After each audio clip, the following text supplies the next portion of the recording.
É um prazer tê-los conosco. Então vamos lá. E se eu disser para você que, mesmo sem poder bélico, nós médicos matamos mais do que uma guerra? É sobre isso que nós vamos conversar agora. Bom, lá nos idos de abril de 1988, o JAMA publicou um trabalho onde colocava que a prescrição médica era a terceira causa morte no país, nos Estados Unidos, ok?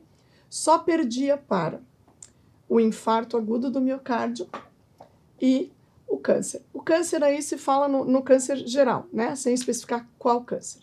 Então, vocês imaginam, a terceira causa morte nos Estados Unidos é a prescrição médica. Não estamos falando aqui de automedicação. Nós estamos falando de medicamentos prescritos por médicos, ok? Por que isso tem acontecido? Bom, não tem dúvida, né, da gente discutir que a indústria farmacêutica é um negócio altamente lucrativo. A função da indústria farmacêutica não é tratar a doença, curar doença, não é a cura. É lucro, ok?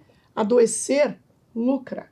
Então, uma das maiores áreas de lucro que existe no mundo, aí nas bolsas de valores, para investidores, é justamente a indústria farmacêutica. Tem mais de 60 mil farmácias no nosso país, muito mais do que padarias em São Paulo, por exemplo, né?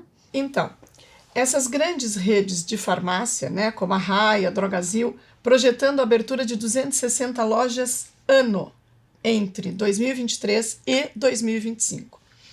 Antigamente, alguns anos atrás, essa projeção não passava de 220 a 240 lojas ano.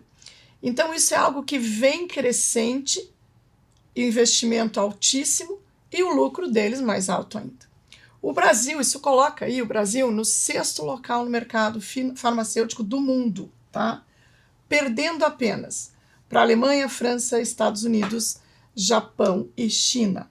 Então, vocês vejam, já existem algumas publicações mostrando que o Brasil já está em alguns textos aí, figurando como 2º lugar no mercado da indústria farmacêutica no mundo.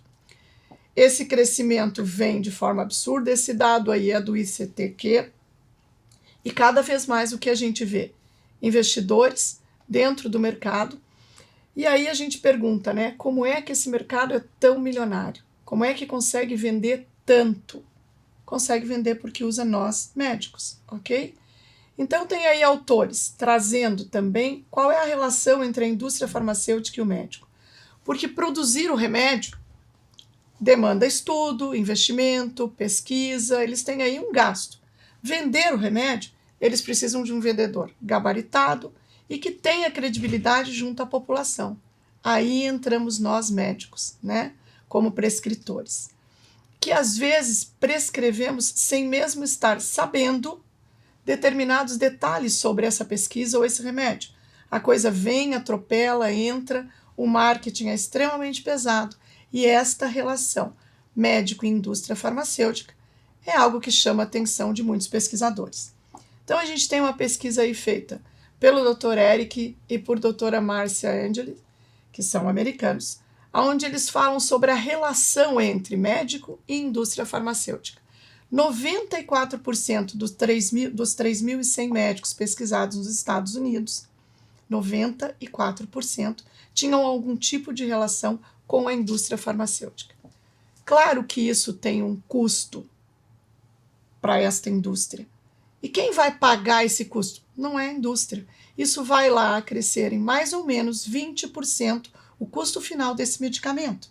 E quem vai pagar isso? A população. Nós mesmos médicos, quando usamos um remédio, ok?